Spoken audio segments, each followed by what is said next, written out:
이재명 파워맨 박용만 대미 특사단장 얘기 들려드리겠습니다. 원래 대미 특사단 꾸리면서 김종인 전 위원장, 이현주 최고위원, 김무영 의원 뭐 이렇게 간다라고 언론에 다 보도가 됐었죠.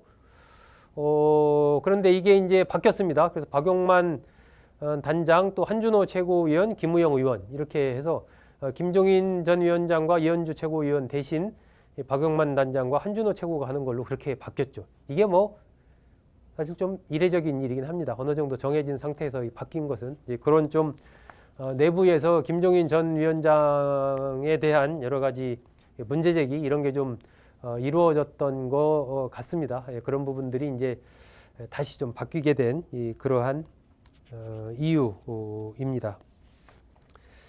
자, 박용만 단장 프로필부터 한번 살펴볼까요? 박용만 단장은 어떤 인물인가? 일단 프로필을 한번 간단히 살펴보겠습니다. 1955년 서울에서 태어났습니다. 경기 중고, 경기중 경기고 나왔고요. 서울대 경영학과 졸업하고 보스턴대에서 MBA 경영학 석사학위를 받았습니다. 두산그룹의 두산건설에 1982년에 입사를 했어요. 그러면서 기조실장, 사장, 또 회장까지 지냈습니다. 이 박용만 단장은 이 두산 그룹의 3세입니다. 창업주가 이제 박승직 그 회장이죠. 그 박승직 회장의 장남이 박두병 전 회장이고, 박두병 전 회장이 6남 1녀를 낳았습니다. 6남 1녀. 그 중에 5남, 5째 아들이 이제 박용만 단장입니다. 동생이 이제 한 명 박용욱 이생그룹 회장이 있고, 그렇죠.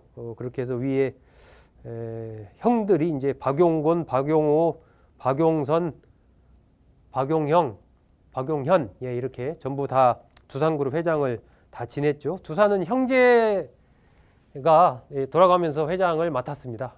그러면서 이제 박용만 회장도 회장을 맡았었죠. 그리고 아들이 이제 2명 있습니다. 박서원, 박재원 아들 2명을 두고 있습니다. 두산그룹 회장을 지내고 대한상공회의소 회장을 지냈습니다. 대한상공회의소 회장을 한 7년 정도 지냈죠. 그리고 벨스트리트 파트너스 경영 컨설팅 회사인데, 여기 대표 업무 집행자 뭐 그냥 대표 회장 이런 거 대신 그냥 표현을 저렇게 삼았습니다. 그리고 이재명 정부의 대미 특사단 단장으로 이렇게 임명이 됐습니다. 재단법인으로 같이 걷는 길이라고요. 뭐 이렇게 밥 봉사하고 하는 거기에 또 이사장도 맡고 있습니다. 굉장히 그 얼리 어댑터로 뭐 새로 나온 기기 같은 거, IT 기기 이런 거 바로 사용해보는 그런 스타일이고요. 직원들과 소통도 굉장히 중시해서 채용 설명회 같은 거 이런 거 할 때 거기 직접 이제 참석해서 얘기하고 이런 경우도 많다고 합니다. 2022년 1월 달에 이재명 대통령과 이른바 그 만문 명답이라는 걸 진행을 했었죠. 박용만이 묻고 이재명이 답하다, 이런 식으로 만문 명답 해가지고 유튜브 채널에 공개를 이재명 대통령이 한 적이 있습니다. 그래서 거기서 이제 박용만 단장이 저성장을 탈피하기 위해서는 서비스업 같은 것들을 고도화해야 된다, 그런 얘기를 했고, 지금 나오는 저 사진이죠. 그때 이제 박용만 회장과 이재명 그 후보죠. 당시 후보가 이제 만나서 대담을 하고 있는 그런 장면입니다. 박용만 단장이 당시에 이런 얘기를 했었죠. 이 후보가 친기업적이라는 것은 내가 누구보다 잘 안다, 이런 얘기도 했습니다. 그만큼 이제 이재명 대통령으로서는 이제 박용만 단장과의 이러한 관계, 기업의 오너, 기업의 회장과의 이런 관계들을 이제 보여주는 것이 자신의 어떤 이미지 이런 것들을 우호적으로 가져가는데 상당히 좀 도움이 됐다, 이렇게 또 판단을 하는 거죠. 그래서 이재명 대통령이 존경하는 기업인이라고 이렇게 박용만 회장을 칭하면서 SNS에 어떤 박용만 회장이 쓴 책 이런 것을 소개하기도 했습니다. 이런 정도로 이제 이재명 대통령과 박용만 단장의 관계도 꽤 오래된 거죠. 이재명 대통령이 경기도지사 시절에 그때 이제 박용만 단장과 인연을 맺었다고 합니다. 그러니까 꽤 좀 시간이 오래된 거죠. 그 박용만 단장은 이 고 김근태 의원과 남다른 관계가 있는 걸로 진작부터 좀 잘 알려져 있습니다. 경기고 선후배이기도 하고요. 박 단장 장남 결혼식에 김근태 의원이 참석하기도 했고, 김근태 의원이 타계한 이후에 추도식에 또 박용만 단장이 해마다 또 참석을 합니다.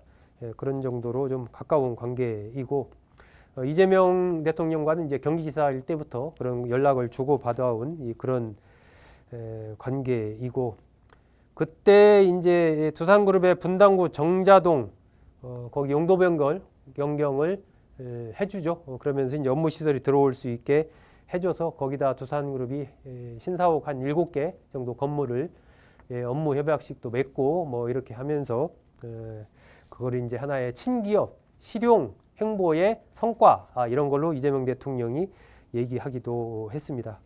아까도 말씀드렸지만 2021년 3월 달에 이재명 대통령이 자신의 SNS에 존경하는 어떤 기업인 이야기라는 제목으로 이제 글을 올립니다. 그게 이제 박용만 단장과 관련된 얘기죠. 거기에서 박 단장이 지은 책 그늘까지도 인생이니까 이걸 이제 소개를 합니다. 그러면서 2022년 대선 그 이재명 후보가 출마했을 때 그 박용만 단장을 이제 선대위 이게 모셔서 후원회장으로 좀 맡기려고 뭐 그렇게도 생각을 했다고 합니다. 계속해서 이제 정치 쪽에 영입하려는 시도를 해온 지가 벌써 몇 년이 된 거죠. 하지만 이제 박 단장이 끝까지 고사하면서 이루어지지는 않았습니다.